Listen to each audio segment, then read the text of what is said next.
Porque há, às vezes, essa ideia, não, mas fulano de tal estava apenas com uma Bíblia.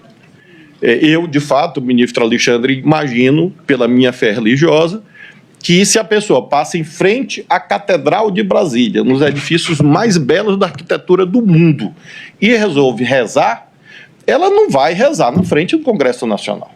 Ela entra na catedral e lá reza, ora, pode. Aliás, Deus é onisciente, onipotente, está em todo lugar. Então, não precisa vir na Praça dos Três Poderes para fazer orações. Então, pouco importa se a pessoa tinha ou não uma arma de fogo ou uma arma branca. O que importa, para fins de debate da classificação jurídica, é que o grupo era armado. O grupo portava armas de fogo, armas brancas e assim sucessivamente. Portanto, o Congresso Nacional, quando fez esta dosimetria da lei em vigor, o fez cumprindo a Constituição. E, portanto, não é o Poder Judiciário, não é o ministro Alexandre de Moraes ou aqueles que o acompanham eventualmente na turma ou dele discordam que estão arbitrariamente fixando penas de índole desproporcional, à vista da magnitude dos valores envolvidos. E se diz também, querido ministro Fux, mas não morreu ninguém. No dia 1º de abril de 64, também não morreu ninguém. Mas centenas e milhares morreram depois. Golpe de Estado mata. Não importa se isto é no dia, no mês seguinte ou alguns anos depois. Vimos isto agora, porque a arte é fonte do direito também, bem sabemos, nas telas, pela pena, de um lado, de Marcelo Rubens Paiva, de outro, pela genialidade de Walter Salles, Fernanda Torres e outros tantos que orgulham a cultura brasileira. Fonte do direito, o que eles estão mostrando ali? Remarcando o caráter permanente e hediondo do desaparecimento de pessoas, de tortura, de assassinatos que derivam de quê? De um golpe de Estado.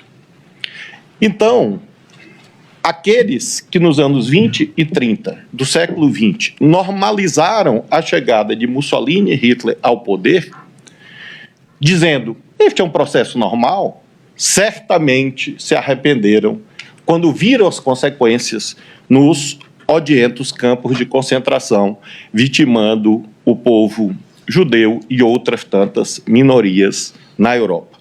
Portanto, golpe de Estado é coisa séria.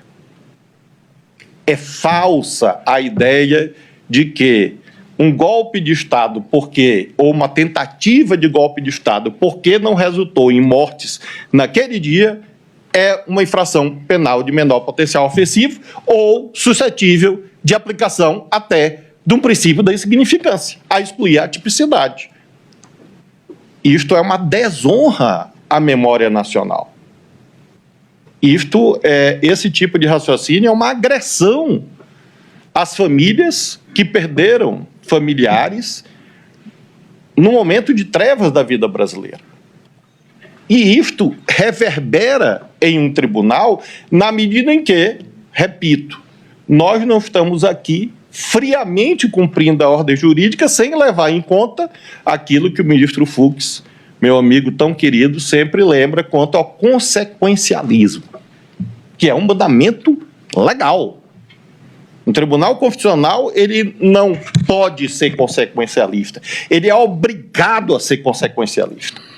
É da natureza dele, inclusive pela sua condição de órgão de cúpula do Estado.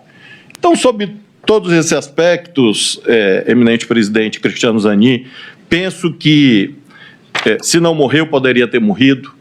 Acho, portanto, que a denúncia possui os atributos fundamentais da materialidade, da viabilidade, porque houve violência e essa violência poderia ter produzido danos de enorme proporção, e o fato de isto não ter se configurado não exclui a tipicidade definida em lei. Basta ler o tipo penal para compreender que a conduta é atentar, por uma razão simples.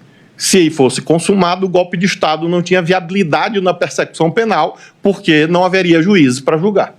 E é por isso que, corretamente, o legislador, não é o Supremo, é o legislador e o Poder Executivo que sancionou a lei, previu o crime com esses contornos a que fiz alusão.